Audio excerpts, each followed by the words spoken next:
श्री राम दोस्तों, आखिर क्यों भगवान शंकर ने अपने ही पुत्र का शीश काट दिया था? किस श्राप के कारण शिव जी ने काटा था अपने पुत्र का शीश? जानिए। जब ब्रह्मा जी के पुत्र तपस्वी कश्यप जी ने शिव जी को श्राप दिया था और इसी वजह से शिव जी ने गणेश का सिर काटा था। पौराणिक कथाओं में कहा जाता है कि एक बार शिव जी ने अपने पुत्र गणेश का सिर त्रिशूल से काट दिया था। मगर क्या आप जानते हैं कि ऐसा करने की स्थिति क्यों बनी थी?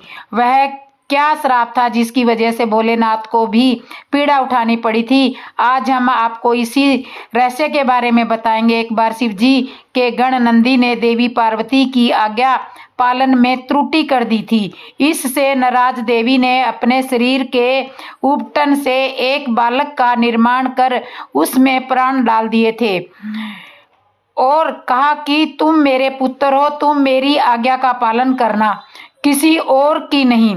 देवी पार्वती ने यह भी कहा कि मैं स्नान के लिए जा रही हूँ, ध्यान रखना कोई भी अंदर ना आए। थोड़ी देर बाद वहां पर भगवान शंकर जी आए और देवी पार्वती के भवन में जाने लगे। यह देखकर उस बालक ने विनय पूर्वक उसे रोकने का प्रयास किया। बालक का हठ देखकर भगवान शंकर क्रोधित हो गए और उन्होंने अपने त्रिशूल से उस बालक का सिर काट दिया। देवी पार्वती जब यह देखा तो बहुत ही क्रोधित हुई। भगवान शंकर क्रोधित हुए और उन्होंने उसका सिर काट दिया। देवी पार्वती ने जब यह देखा तो वे बहुत क्रोधित हो गई। उनकी क्रोध की अग्नि में सृष्टि में हाहाकार मच गया। तब सभी देवताओं ने मिलकर उनकी स्तुति की और भगवान को पुनर्जीवन देने के लिए कहा। तब भगवान शंकर के कहने पर विष्णु जी एक हाथी का सिर काट कर लाए और वह फिर उनके उस बालक के धड़ पर रखकर उसे जीवित कर दिया। तब भगवान शंकर व अन्य देवताओं ने उस गज मुख बालक को अनेक आशीर्वाद दिए। देवताओं ने गणेश, गणपति, विनायक, विघ्नहर्ता, प्रथम पूज्य आदि कई नामों से उस बालक की स्तुति की। यह था शिव जी को श्राप। एक समय में माली और सुमाली दो राक्षस थे जो शिव को संप्रीत थे। सूर्यदेव उन राक्षसों को उनके पापों के लिए मारने वाले थे। राक्षसों ने शिवजी से प्रार्थना की और शिवजी ने उनकी प्रार्थना स्वीकार की। शिवजी ने उनकी रक्षा के लिए हस्तक्षेप किया। उन्होंने सूर्य को अपने त्रिशूल से मार दिया और इससे सारी दुनिया अंधेरे में डूब गई। त्रिशूल की ओट से सूर्य की चेतना नष्ट हो गई और वह तुरंत रथ से नीचे गिर पड़े। जब कश्यप जी ने देखा कि उनका पुत्र मरणासन अवस्था में है तो वे उसे छाती से लगाकर फूट फूट कर विलाप करने लगे। सारे देवताओं में हाहाकार मच गई। सभी भयभीत होकर रोने लगे। तब ब्रह्मा के पुत्र तपस्वी कश्यप जी ने शिव जी को श्राप दिया। वे बोले, जैसा आज तुम्हारे प्रहार के कारण मेरे पुत्र का हाल हो रहा है, ठीक उसी ही तरह तुम्हारे पुत्र पर भी यही हाल होगा। तुम समय अपने ही पुत्र का मस्तक काट दोगे। इसी श्राप के कारण ऐसे संयोग बने कि महादेव को गणेश जी का सर काटना पड़ा। शिव जी को संहार का देवता कहा जाता है। शंकर जी सौम्य आकृति व रुद्र रूप के दोनों के लिए ही प्रसिद्ध है। उनका रुद्र रूप भी बहुत ही प्रसिद्ध है।